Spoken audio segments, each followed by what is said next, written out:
See and talk radio of, for, and by you, the people.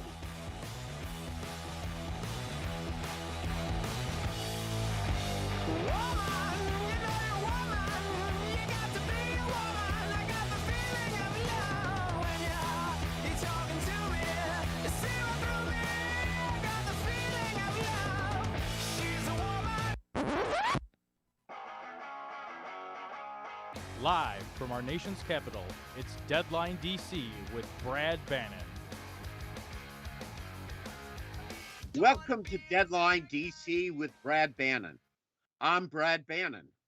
I'm a national Democratic strategist, a columnist for The Hill in Washington, D.C., and a political analyst for WGN news radio stations WGN in Chicago and KNX in Los Angeles.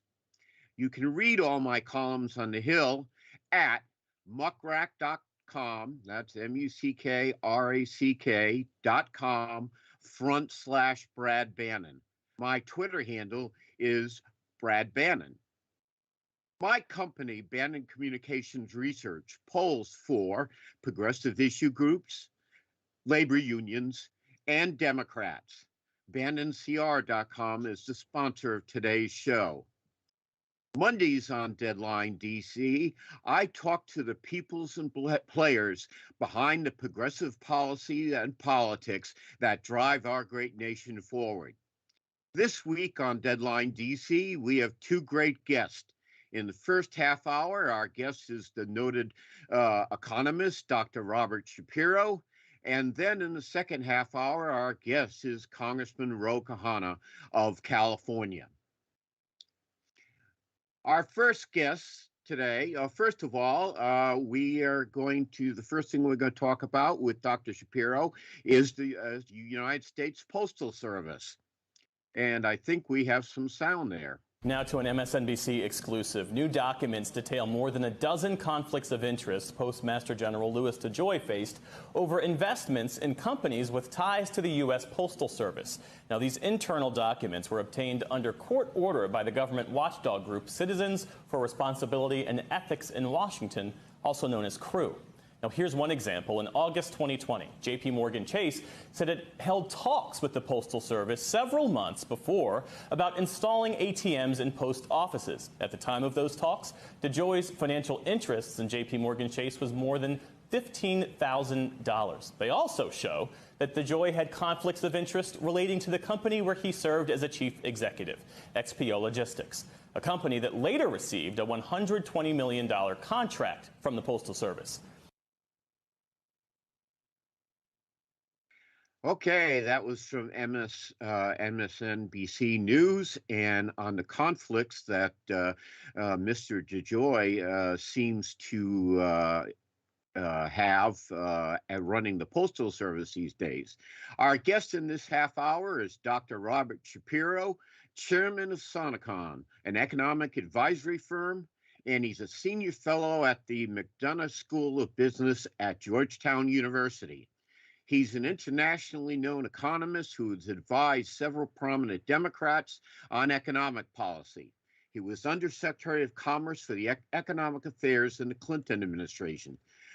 His website is sonecon.com. That's SONECON.com. His Twitter handle is Rob Shapiro, ROBSHAPRIO. Dr. Shapiro, welcome back to Deadline DC. First, let me ask you a question. You've written recently about the problems with the Postal Service. My first question is, why is Mr. DeJoy still the head of the Postal Service? Joe Biden promised to remove him, but after 8 months, he's still there. Why? Well, because he hasn't filled the open seats on the governing board of the Postal Service, and the Postmaster General is named by the governing board. And there are 3 open seats. And,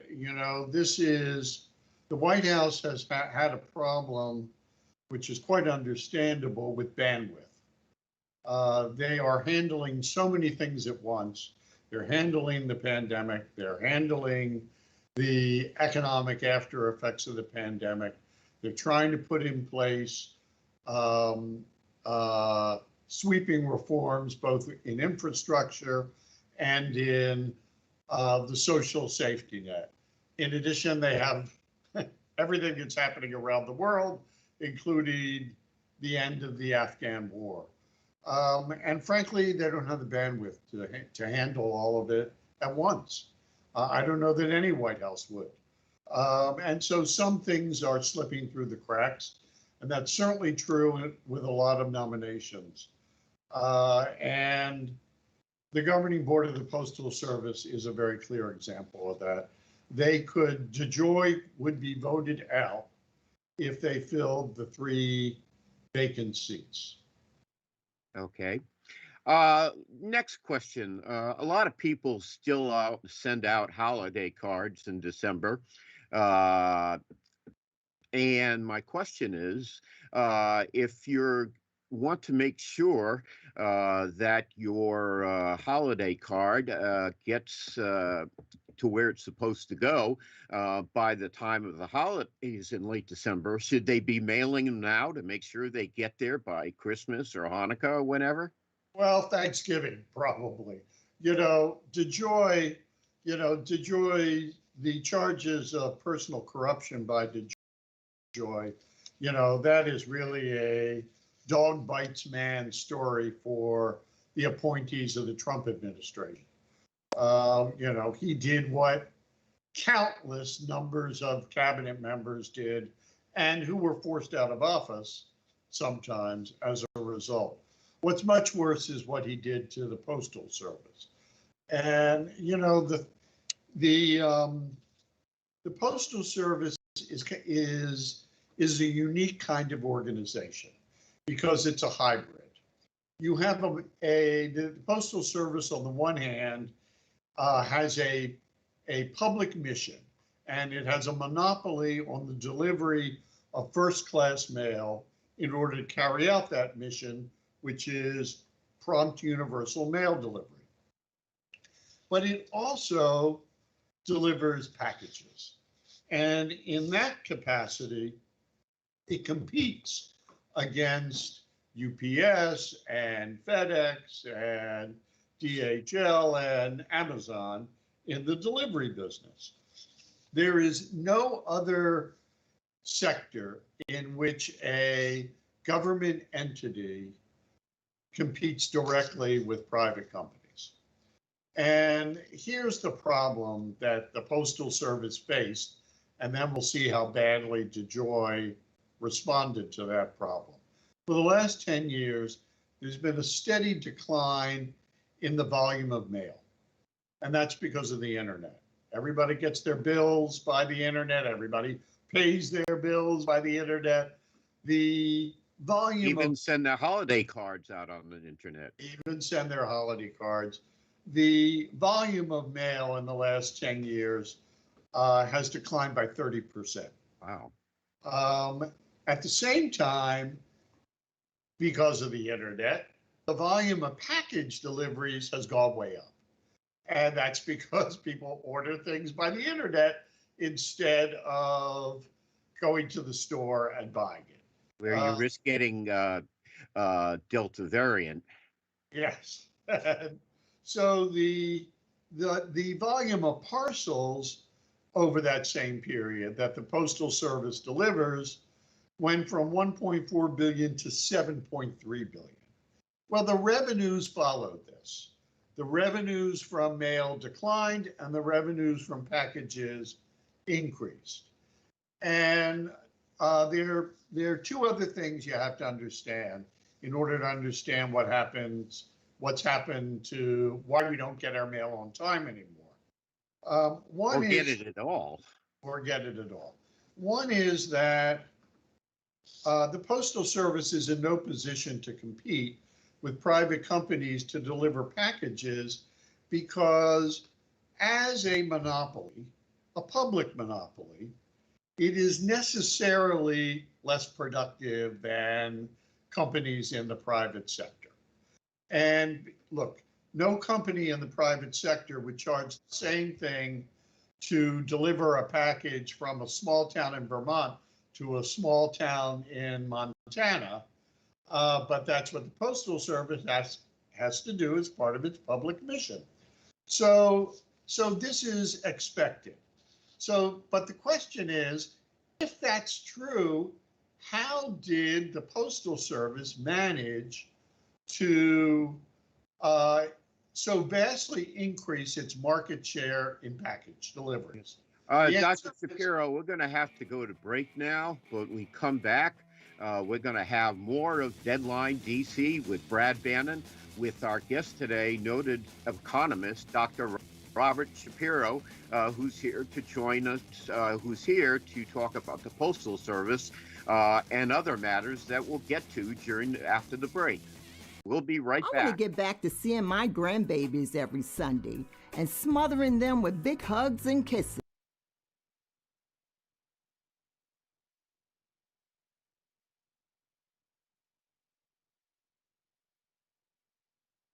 Welcome back to Deadline DC with Brad Bannon. My guest in this half hour is Dr. Robert Shapiro, the noted economist. We were talking about the decline of the United States Postal Service. So my question is, you mentioned in the Senate that there's been a 30% decline in the Postal Service business. What can we do to fix the Postal Service, or is there anything we can do about it? Well, the punchline that I was leading up to is the reason that mail service deteriorated so badly was that DeJoy decided to run it like a business. And he looked at it and he said, wow, the mail business is declining, the package business is rising. I'm going to take resources from the mail business and put it into packages. And then we were hit by the pandemic, and that exacerbated it because the volume of mail fell even more sharply and the volume of packages went up even more sharply, and it overwhelmed their ability to do both things at once. And so DeJoy sacrificed mail delivery. And it's continued. This is not something that was just around the election, nor is it something just around the pandemic. The decline in mail service got worse after the election. The decline in mail service did not correspond to the waves of the pandemic. Rather, it just reflected DeJoy's view that universal mail service was a losing business. He doesn't see it as a public mission. He sees it as a losing business, and he wants to put resources into a business that has rising demand, even though the Postal Service's ability to do much of that depends on all the resources it has that come from mail rates, from people paying for stamps. That's what pays for all the facilities and all the personnel and all the equipment that go into delivering packages as well as mail. So let's assume that the President Biden gets control of the Postal Service Board. What can they do to fix it? What's necessary? Well, there are two things. First, you need to get rid of DeJoy and have someone who believes in the public mission of universal prompt mail service, and which, after all, is most important to people who are most isolated and people with the fewest resources, who use all of the internet communications less than more affluent people in this country. And the second is you need to either raise mail rates to cover all the costs of the postal service, of prompt delivery, or you need Congress to appropriate the funds. Okay, Dr. Shapiro, we're going to have to go back and take a short break so we can bring back our radio listeners. This is Deadline DC with Brad Bannon, and our guest is the noted economist, Dr. Robert Shapiro.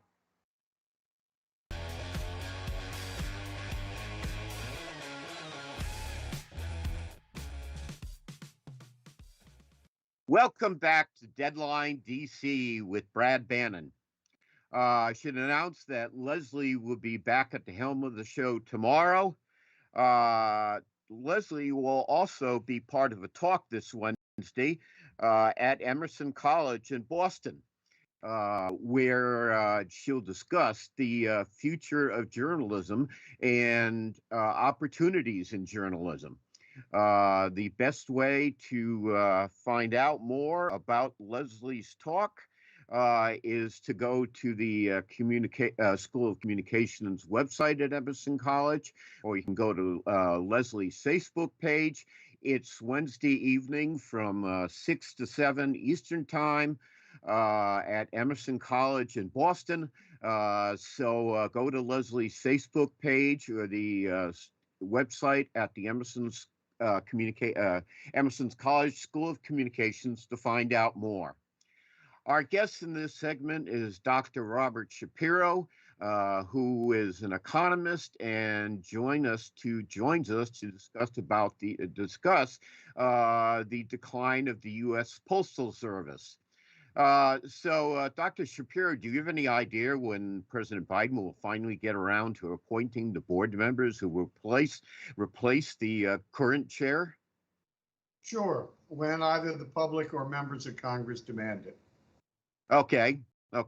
Well, if you're concerned enough about the Postal Service, then they should contact your senator or representative in Washington. Right. Do you think there's reasonable hope that Congress or the president or both will be willing to come up with more money to subsidize the Postal Service so people get their mail on a regular, timely basis, or raise the price of stamps? What do you think is the best way to go, and which way do you think will go, or will anything happen? Well, I think the best way to do it is through an appropriation rather than higher postal rates, because the distributional effects are better. That is, the appropriations are financed by taxes, which are paid by the top half of the country, and the people who are most dependent on mail service are everybody, but also perhaps a little more the bottom half. On the other hand, there's a good economic argument that the Postal Service should be paid for by those who use it. And in that respect, you would want to raise postal rates. The most important thing, however, is to stop the Postal Service from shifting resources from mail delivery to package delivery. And to do that, that's a harder problem. And I think that one of the things that we have to do is look at the Postal Service in much the same way we looked at AT&T in the 1980s. AT&T had a monopoly on local phone service, and that made it difficult for it to compete, for other companies to compete for long distance service. And so what they did was they said, okay, everybody else can use the facilities, this unique network that AT&T had, at the same cost that AT&T bears to use it. We can do the same thing with the Postal Service by saying that the use of the facilities and equipment and personnel from postal that is financed by postal rates, the use of that for package delivery should be open to any package delivery company at the same cost that the Postal Service bears. And the reason this is important is that the Postal Service has this unique network that reaches every office and every home in the country. And consequently, half of its package business comes from what's called last mile service, the local delivery of packages that have shipped from state to state by UPS or FedEx or DHL or Amazon. And so we need to protect that network, but not let the Postal Service take resources from mail and use them for package delivery. And that approach would solve the problem. It's a big lift, but at a minimum, we should stipulate that no funds, either from an appropriation or from postal rates, can be used for package deliveries. And that would mean all those resources would go back to delivering the mail on time. Okay. Let me ask you one other thing about the Postal Service. I gather that the Postal Service has beginning an experiment with banking in certain areas, cashing checks, that sort of thing. Can you tell us about that? Well, this is another attempt to try to find a new business that's not declining. And, they're trying to compete in packages. Now they want to try to compete in banking. The Postal Service needs to pay attention to its public mission. And its public mission is universal prompt delivery. And focus on its public mission and not on providing private services. We have lots of banks that do that. We have lots of delivery companies that do that. And whenever we do that, the resources will end up coming out of the public mission in order to support competition with these private companies that have been figuring out how to be productive in this business for decades. and they're better at it than the Postal Service can be. Okay. Just a fact of economic life. Do you think public pressure will move the administration and Congress to do what you think they should do, which is basically to appropriate money to the Postal Service to make sure everybody gets their mail, or is it a dead letter? No, I don't think it's a dead letter, but I think people have to make their dissatisfaction with this clear to their members. And this is not we're not talking about a huge appropriation. The Postal Service gets lots of revenues, still gets today $45 billion a year from postal rates. So we're not talking about a big appropriation here. If it costs another $5 to $10 billion in appropriations, which is 0.1% of GDP or something along those lines, to have universal prompt mail delivery, I don't think that will be a heavy lift. Okay. If they want to read about your thinking about the Postal Service, how can our listeners and viewers do that? Well, they can go to my blog, which is on my website. I've written about it. And if they go to the results section of my website, they can see the whole study that I did of this problem. Okay. Thank you, Dr. Shapiro. Our guest in this half hour was Dr. Robert Shapiro, the noted economist. We'll be back with more of Deadline Hey, DC Dad, after how these do airplanes messages. fly? What's in this box? Can I touch this? Where does sand come from? Is this tree good for climbing?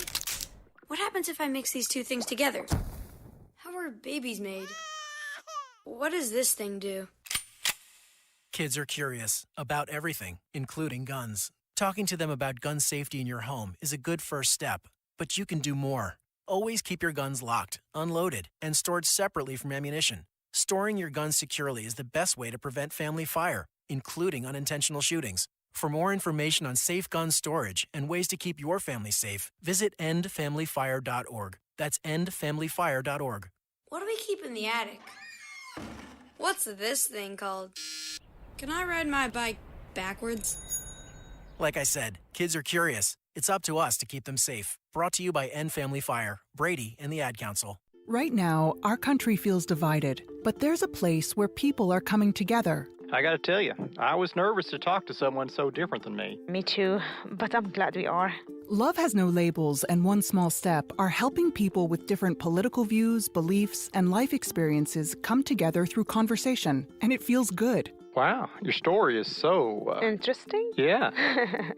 When people actually sit down, talk, and listen to one another, they can break down boundaries and connect as human beings. At lovehasnolabels.com/onesmallstep, you can listen to amazing, life-changing conversations and find simple tools to start a conversation of your own. I know one thing. This conversation gives me hope. It gives me a lot of hope, too. Take a step toward bringing our country and your community together by having the courage to... Tick, tick, tick. Each sweep of Big Tech's clock enhances corporate power, but his hands also sweep away more of our civil rights. At first, each new surge of artificial intelligence and robotic technologies can seem perfectly benign, even playful. Take Spot, the robotic four-legged doggy that actually has no spots, no endearing puppy eyes, can't bark, has no tail to wag, and is very undoggy. In fact, this electronic critter is rather creepily nightmarish, but it's marketed by cute videos, including one of Spot mixing margaritas. Admit it, that beats training your real dog to bring your slippers to you.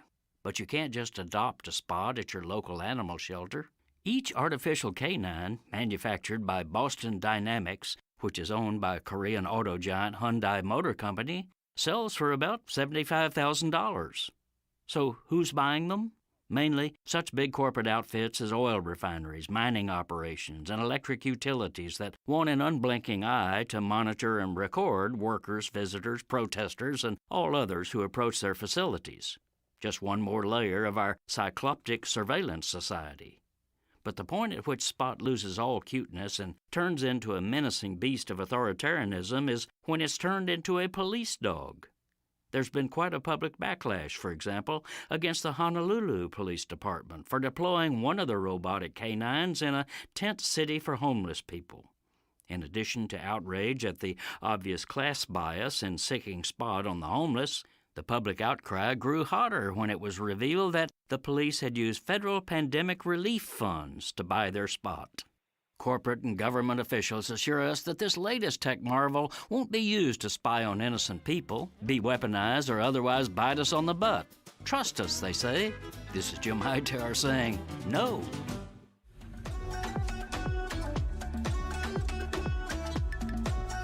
Welcome back to Deadline DC with Brad Bannon. This half hour of Deadline DC is brought to you by my company, Bannon Communications Research, which polls for progressive issue groups, labor unions, and Democrats. Our guest in this first half hour is Congressman Ro Khanna, a pro-growth progressive Democrat representing California's 17th Congressional District in the heart of Silicon. Representative Khanna is first vice chair of the Congressional Progressive Caucus. He also serves as assistant whip in the Democratic Caucus. He was national co-chair of Bernie Sanders' presidential campaign. Welcome back to Deadline DC, Congressman Khanna. Thanks for joining us. Brad, it's always a pleasure. Thanks for the opportunity.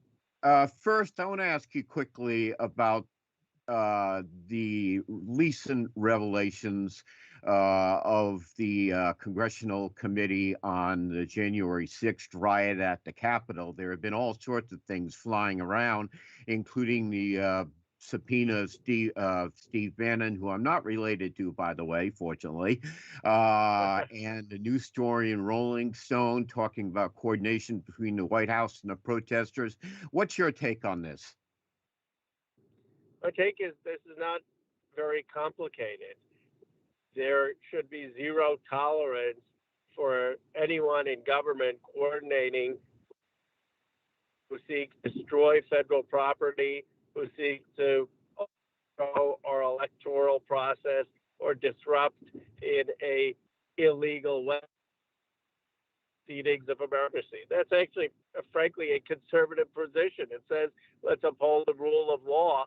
And another conservative position is when the Congress subpoenas you and you have a legal obligation to show up, you're supposed to show up. That's what the rule of law is all about. So I'm hopeful that Democrats across the country will stand up for the rule of law. We can only hope you're right, Congressman. Let's switch topics. Let me ask you about Build Back Better. First of all, I want to ask you about a meeting. You, as part of the leadership of the Progressive Caucus, met with President Biden. What did he have to say to the Progressive Caucus, and what did the Progressive Caucus say to the president? It's a very engaging meeting. He was there for over 2 hours. He was immersed in all of the details, and he said two things.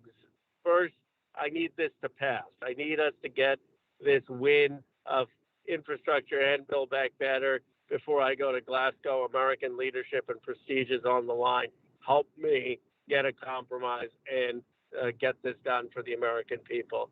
Two, he said, I want to keep all the programs, and that if we seize the programs and we have the principle of the programs, we can then build on it later in the term. So I found him compelling, and I think many progressives left there more committed to fighting for the president's agenda. We expressed our key priorities, which included at the top climate and Medicare expansion.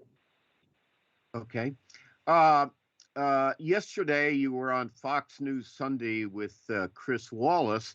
I was interested in your comments on you certainly had a different take on your feelings about Senator Joe Manchin of West Virginia as opposed to Representative Kristen Sinema from Arizona. You had kind things to say about Senator Manchin. What do you see as the big difference between the two of them? Manchin is someone who is a straight shooter, very accessible, will talk to anyone in Congress, Senate, press, and you know where he's coming from. I mean, I obviously disagree with him. I'm a huge supporter of the climate energy plan that he wanted to take out. I don't think that providing people with education means you're providing them with an entitlement. You're actually increasing their productive capacity. But you know where Manchin is coming from, and he's transparent. Sinema refuses to meet with almost anyone in the House. You know, if you're the chair of the Ways and Means Committee, maybe she'll deign to meet with you for 30 minutes. She refuses to engage with the press, and you really don't know what she stands for. So it's very erratic, and that's been the frustration of many people, of her colleagues and many of her constituents. Okay. Recently, Speaker Nancy Pelosi said that she felt we were pretty close to a Build Back Better bill. Are we? Yes, we are. I think we have now a revenue stream that people agree on, which looks like it'll be a billionaire tax, which is the wealth tax that many progressives have been for. And a corporate minimum tax so that you don't have Amazon paying 0% tax. So I'm for raising the rates, but I'm also for these provisions. In some sense, these provisions are even more progressive to set the precedent for a wealth tax.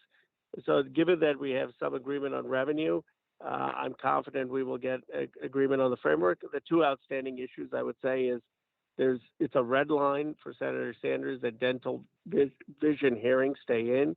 They need to be in the final package, and there needs to be robust climate provisions in there.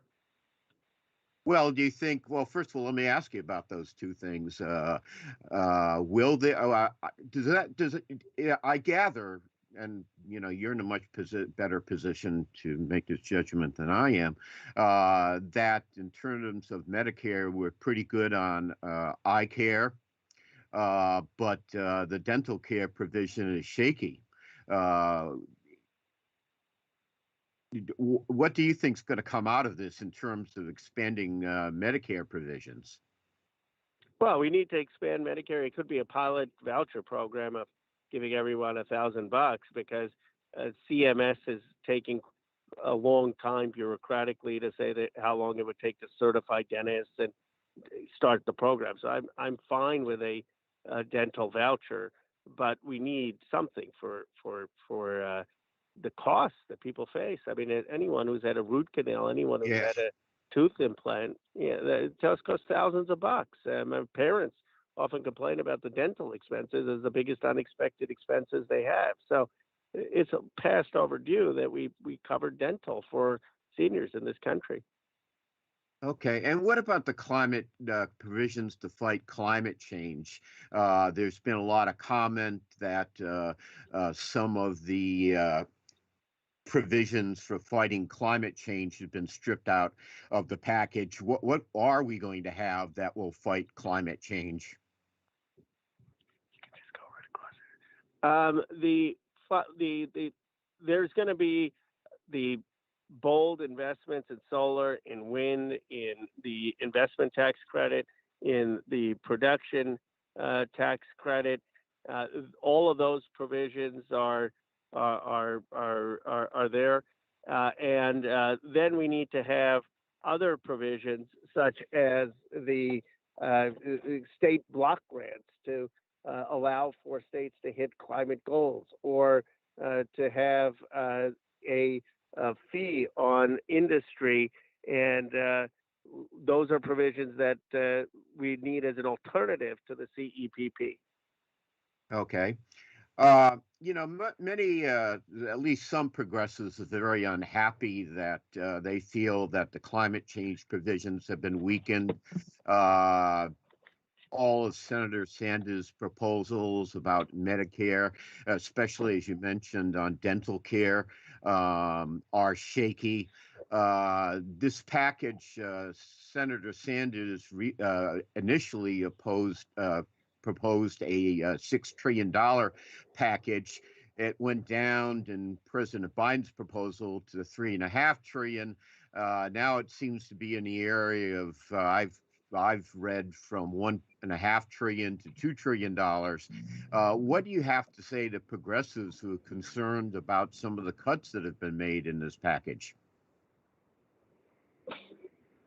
I would say that look at all the positives. It's a historic investment. First time we're going to have child care in this country covered. First time we're going to have a real child allowance. Every family with a kid is going to get $300 per kid per month. First time that we're going to have a strong commitment to senior care in terms of dental. There will be a voucher in terms of hearing, in terms of getting your eyeglasses or vision. First time that we will have the type of climate investments that we do, hundreds of billions of dollars. So is it everything we want? No. But is it a mark in the direction of a progressive society? Absolutely. And these are policies progressives have been championing for decades.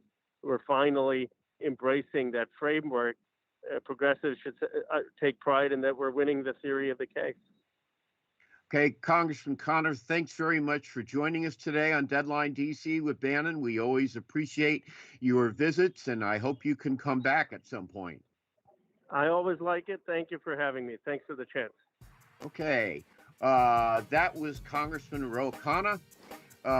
We're going to break now, but when we come back from break, we'll have more of Deadline DC with Brad Bannon.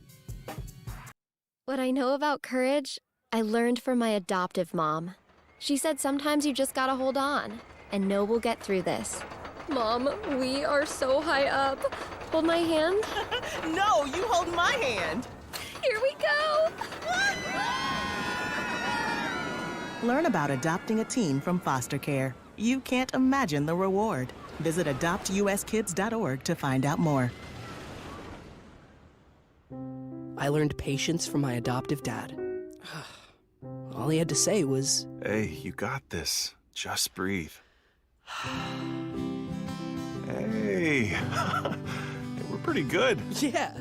Might have to start a band. I got it.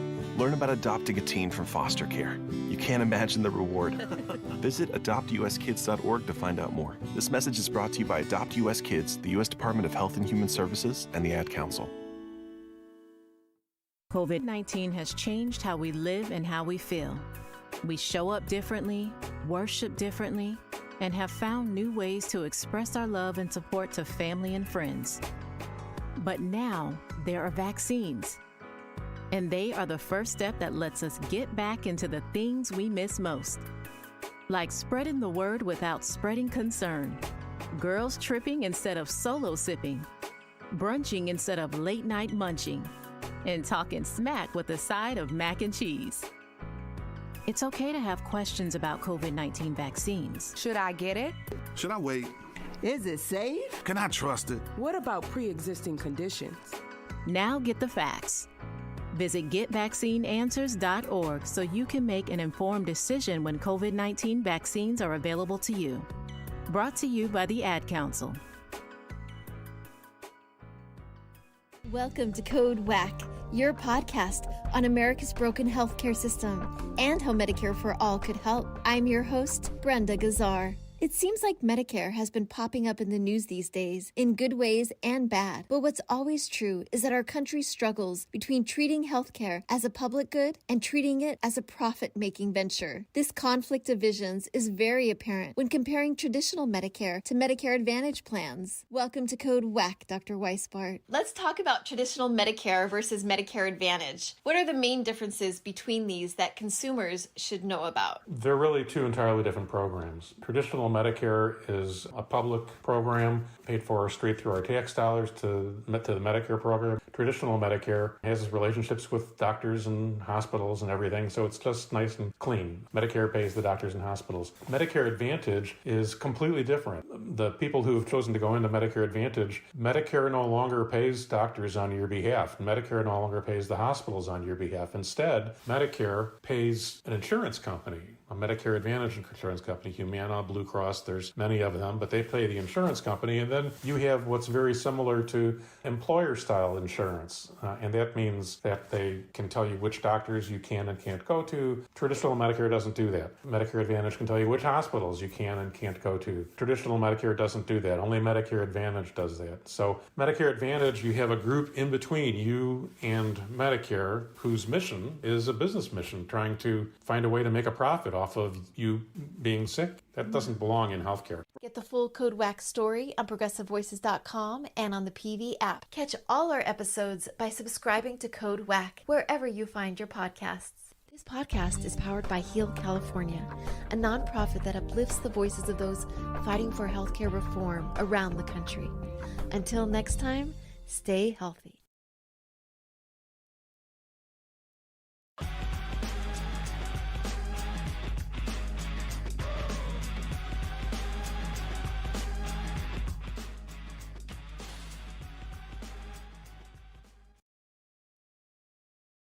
Shapiro, the noted economist, about the decline in service from the United States Postal Service.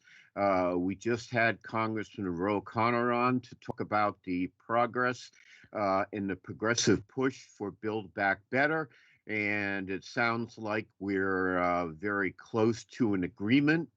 Now in this segment, we're going to discuss a couple of other things that have come up recently in the news. And joining me on the segment is our executive producer and progressive political activist, Mark Grimaldi. How you doing there today, Mark? Having me on. It's nice to join you. Sorry, I don't have my usual setup.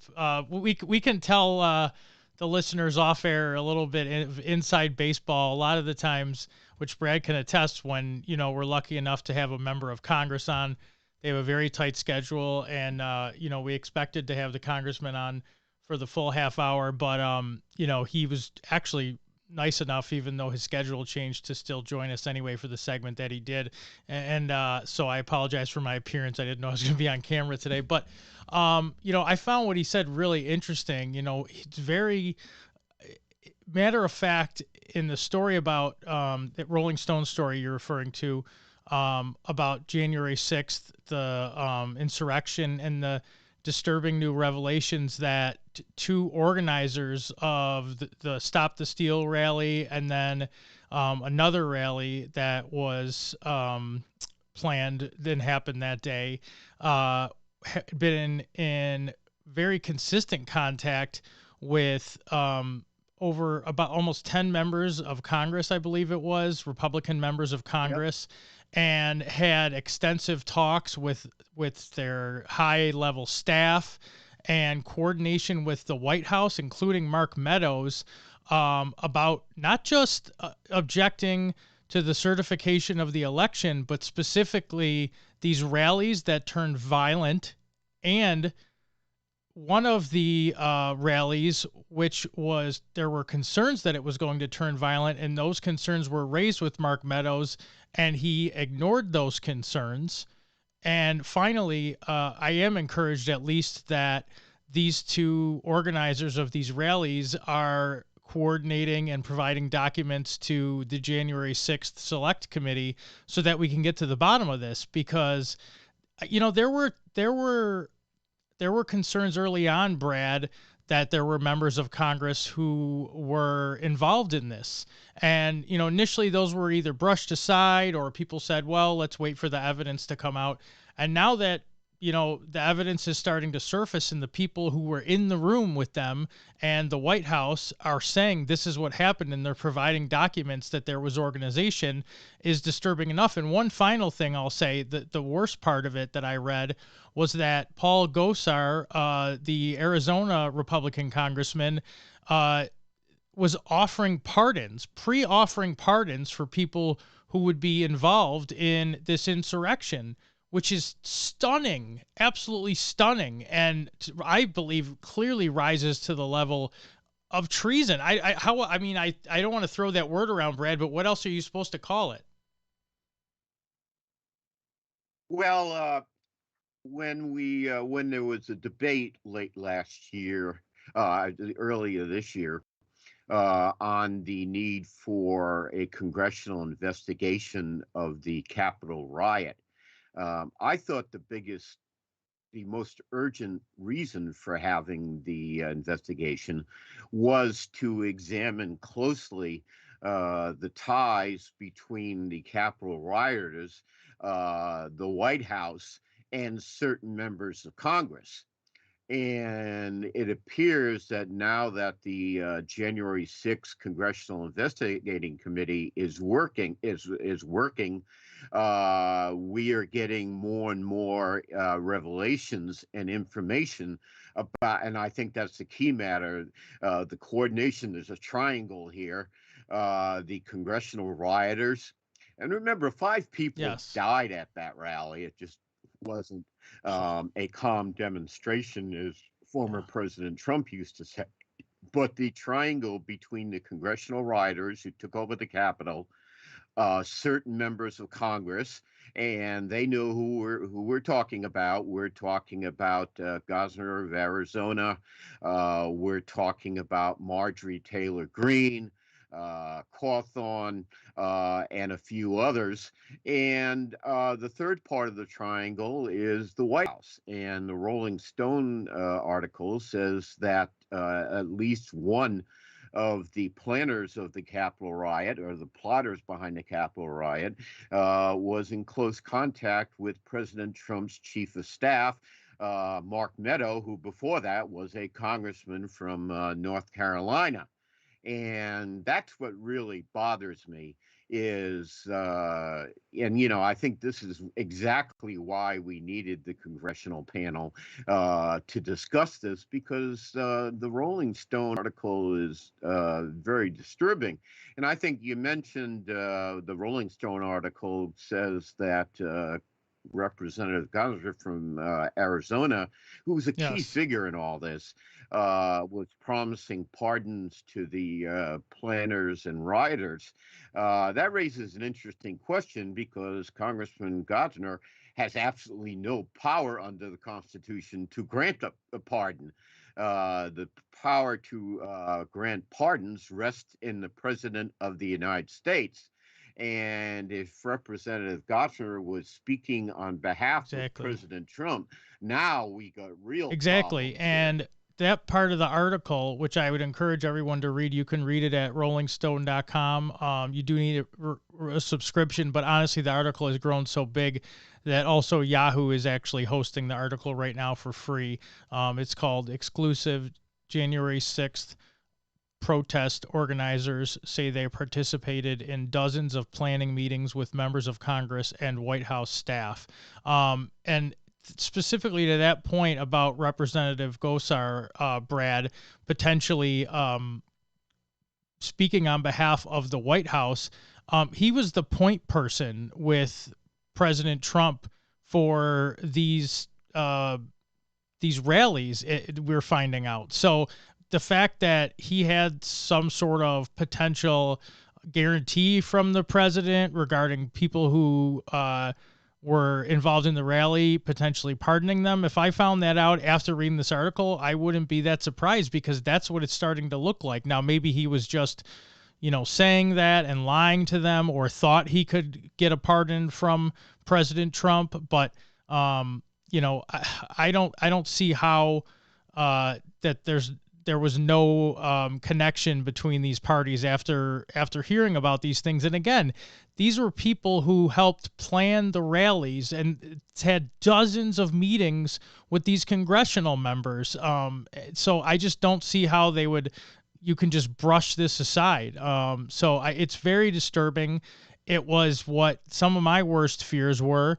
And now it brings into question those tours of the Capitol that happened the day before by some of these congressional members were giving people who were then at the Capitol the next day at the insurrection. Now, if this is true, that makes those Capitol tours a lot less innocent, which they didn't look that innocent in the first place. They looked way too coincidental. I mean, that's how I feel. I don't know about you, Brad. Well, I think there are a couple things. And again, that's why I'm so glad this congressional investigation Amen. Is proceeding. And sometimes I wonder if the House Minority Leader, Kevin McCarthy, thinks it was if he still thinks it was a bad idea for him to appoint Republican members to the committee. Now, we have a bipartisan panel because 2 Republican members are on the panel, but they were chosen by Nancy Pelosi instead of the minority leader because he didn't want to participate. And first of all, I wonder if he's regretting that now, because all hell's breaking loose and he really doesn't have any control over the situation since he decided to take his ball and go home. And I think it's very disturbing. One of the big issues, of course, is the Trump's political advisor and White House chief of staff, former Steve Bannon, who I might say again I'm not related to at all. I get a lot of his hate email, but I'm not related to him at all. On his broadcast before January 6th, he said, and it was done on January 5th, he said, tomorrow all hell's going to break loose. And was he referring to the Capitol riot on the 6th? It sounds like he was. Mo Brooks, who's a member of the House of Representatives, who's running for the Senate from Alabama, warned the day of the rally that there was something big going on. But anyway, sadly, that's all the time we have for today. Thanks to our guests, economist Dr. Robert Shapiro and Congressman Ro Khanna. Leslie back tomorrow, and remember, check out her Facebook site for her more details about appearance at Emerson College on a panel sponsored by the School of Communication. We'll be back next Monday. Thanks, Brad. My pleasure. Thank you, Mark. Always ready to hop on with you. We've done it with a lot. We've done it with a lot less preparation before. Yep.